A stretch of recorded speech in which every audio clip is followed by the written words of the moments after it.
Yo guys, what is going on? Blossom is back and welcome back to another episode of Top Drives. Today we are back with another episode of what can you get from that pack series, and for once I am finally happy to say that we're finally getting a pretty nice requirement for the Aerial Atom 500 V8 Finals. So obviously, you guys have known this for a while, right? The prize card in question is of course the Aerial Atom 500, and if you don't know what it is, I would be surprised because Hutch has been promoting this one like crazy because it's an amazing card, the Aerial Atom 500 V8. Hutch made a trailer about it, they made a web post about it, and they also made a Top Drive show episode dedicated to this special card. This card is definitely something very, very special, so if you want to check those videos out, I'll have the link in the description below. But with that said, this is our prize card. We, what makes it amazing is that it kind of combines a Dodge Demon 0 to 60 along with kind of like, I can't think of any car that's 91 handling off the top of my head. Viper SRT? No, I think that's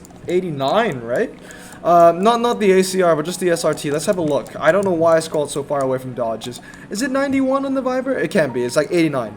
It's 89, yeah. So if it hits 99 on the SRT Viper, I would say it would hit about, what, 101 on the Aerial. But yeah, it's a really good card. Definitely, hopefully, it's a super light killer, right? So, for those that don't have the super light like me, the Aerial will be a pretty good card to have because it will beat the super light. Hopefully. You don't know, man. The super light is insane. Like, don't underestimate the super light. That thing's actually insane. Like, nothing beats it on the slalom for sure. But anyway, the final requirements for this car, or the requirements for the finals to help you win this car, is German Renaissance Coupes. Obviously, the pack is not in the store yet, but I'm making this video in advance, so once it comes out, you will be ready and you will know what to get. So, with that said, let's get into the pack review.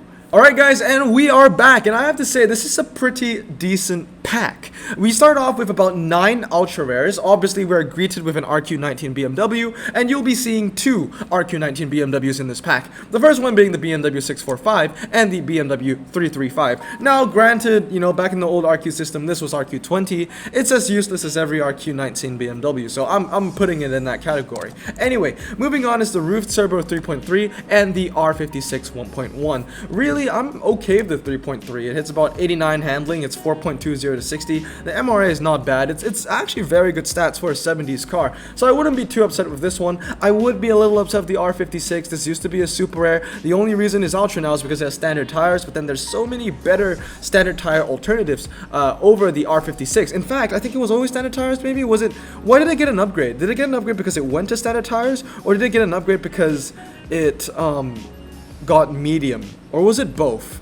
I can't remember, but with that said, it's still an underwhelming car, but it does remind me of Christmas because the car is green and, the ultra red, the green and the red. It's very nice. But yes, moving on is the BMW 640D. Some people might argue that this is an RQ19 BMW. For me, I don't think so. I think this car is just a little better than all the RQ19 BMWs. It's a BMW I've yet to get, and in fact, it's a BMW I want. So if I do get this, I will be keeping it and I will be maxing it out. It doesn't look too bad. Maxed out, I would say 4.490 for an RQ55 car. That is very, very impressive. Maybe 4.590, but yes, it's not a bad car in my opinion.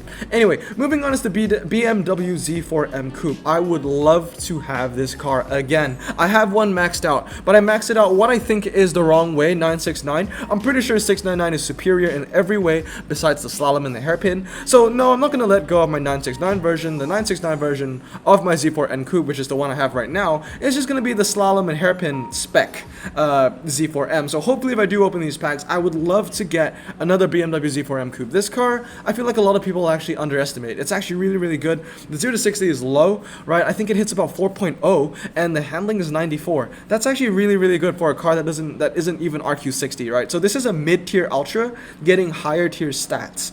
So definitely a car that I would definitely keep.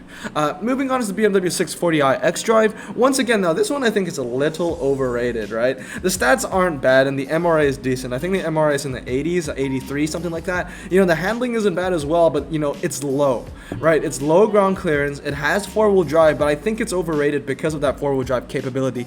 It's very rare that you need to use this car in anything, because yes, four-wheel drive, it's going to beat a rear-wheel drive performance tire car in the rain, but if you're in the rain, you might as well use standard, you know what I mean? And also, like, let's say we were in a world where we were only limited to using low ground clearance four-wheel drive performance tire cars, then maybe you might think, oh, the 640i is the best.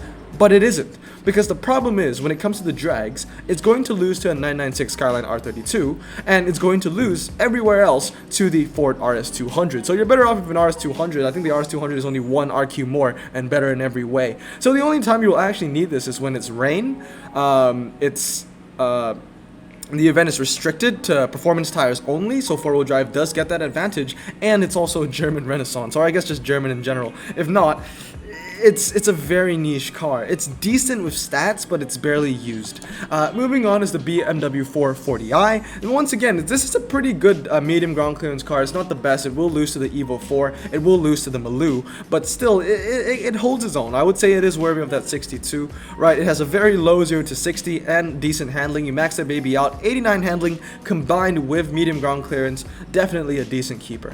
Anyway, moving on, the best Ultra, this one is a Blossom choice, is the Roof BTR. Now, when it comes to top drives, there are about two types of cars in the game. There are the specialist cars like the Lotus 340R. They're just really good in, you know, their niche. The Lotus being light and grippy, really good at handling, you know, 90 and handling, all that. But you know that's a specialist, right? And then the other kind of top drives car, you have the specialist, you have the all-rounder. The all-rounder cars are the ones that I don't like, because those are the ones that are kind of just good, decent at everything, but they're not the best at anything, which means, you know, they're going to lose at everything by about 50, and they're not going to win much. So I don't really like the all-rounders. The Roof BTR, however, kind of combines both.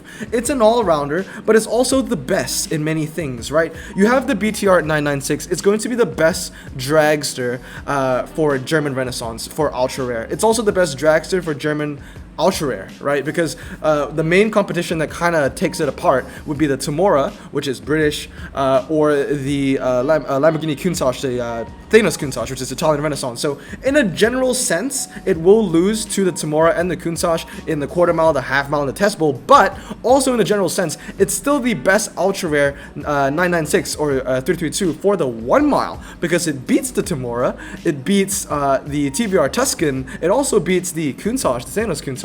So the BTR is actually amazing. It's the best in what it is in the general sense, and it's also really good in the German Renaissance in the German sense, because, you know, in the German Renaissance sense, you take the Countach and the Temora out of the equation. Next thing you know, it's the best Ultra for the quarter, the mile, the half mile, the test bowl. It's amazing. And also, it's an all-rounder car, right? If you don't want to go the 332 route, you can go the 233 route, because it will hit 197 top speed, 3.6 0 to 60, and 90 handling, and then you have, you know, an all-rounder car, a car that's amazing for the fast circuit, and will probably lose by 50 and everywhere else, like slalom and hairpin and all that, because there are other cars that do it better. But, you know, once again, there are multiple options you can go with the BTR, and that's why I love it so much, and that's why I'm giving this the Blossom choice. In fact, I have 4, and I'm maxing out my 4th one as we speak, or as I speak.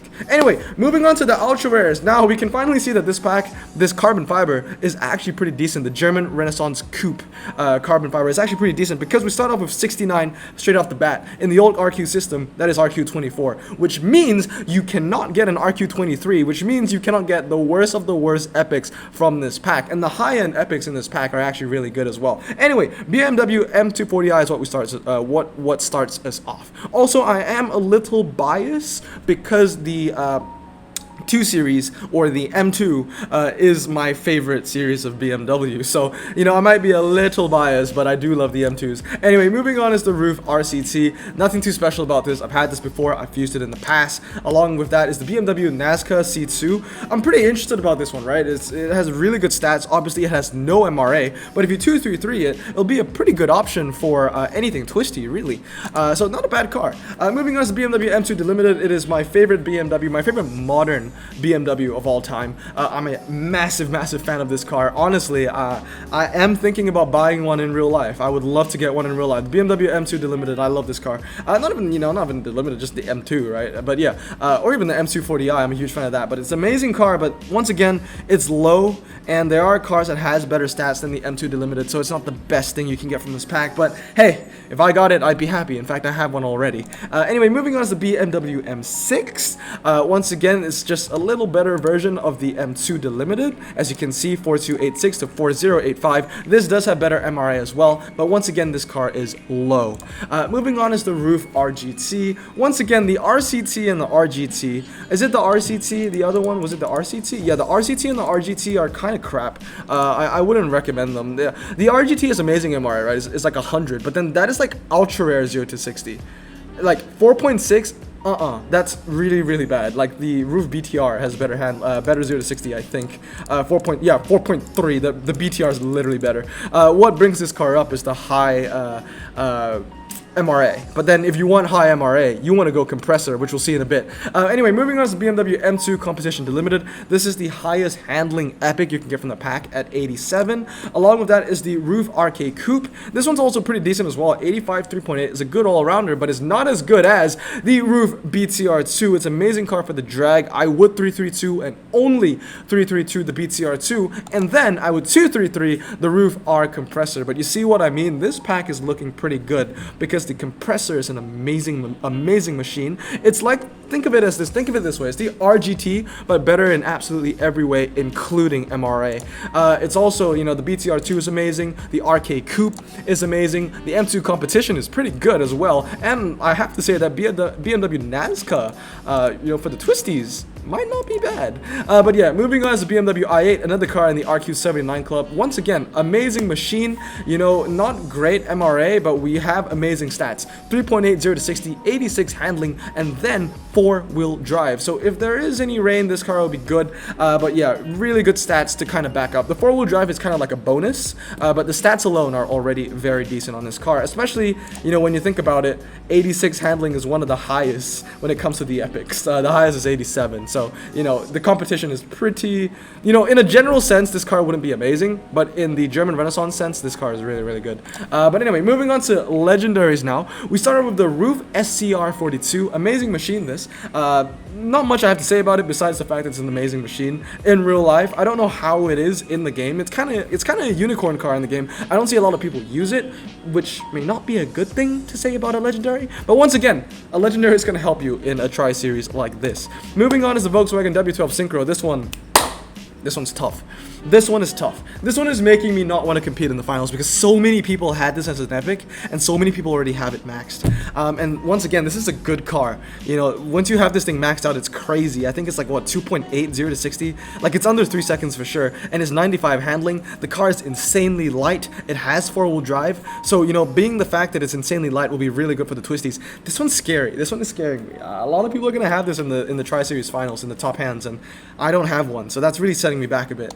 But moving on is the BMW M850i X-Drive. I do have this one. It did get a buff. It's basically the same as the CTR2, right? 3386 4-wheel drive, 3386 4-wheel drive. In fact, the M850i has better MRA than the CTR2. The only reason the CTR2 is 1 RQ higher is because the CTR2 has, you know, about 50 miles more of top speed. This is 155, and then the CTR2 is 220. But yes, moving on, we have the RT35 3089, very good handling on this one, along with the CTR2 3.386 4-wheel drive. We talked about this already. No MRA on this car though. How far it has fallen. Used to be RQ30.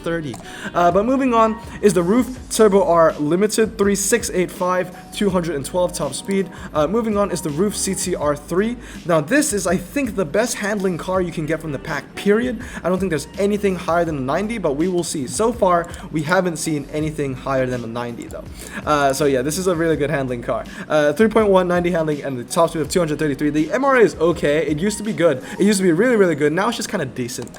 Moving on was the Roof R Turbo 3.6 87 212 and the Roof RT12 219 2887, and that is the last car. So yep, that is true. The best handling car you can get from this pack is the Roof CTR3 with 90 handling. So yeah, that is the pack, guys. I hope it helped. So anyway, let's get back to my account and let me give you my verdict. Alright guys, here we are. Obviously the pack is not here yet, so I can't show it to you. But the question is, are you going to open it? Am I going to open it, right? Should I open it? Yeah, I think I should open it. In fact, I am going to open it. I might open 2 or 3. Once again, it's a good pack. It's kind of like a roof pack. It's a roof pack, but you take away the convertibles, which is amazing for me because if you know me, I hate convertibles because they're just crappy versions of the hardtop counterparts. So yes, I'm a huge fan of that, and you throw in some pretty decent M2s as well, some pretty decent BMWs, considering the M2s are my favorite. That kind of just gives me more reason to open it, right? And then there's some decent cars. The Volkswagen, you get like literally the only good Volkswagen, the only good packable Volkswagen is from this pack as well. And yeah, it's just a decent pack. It's a decent pack.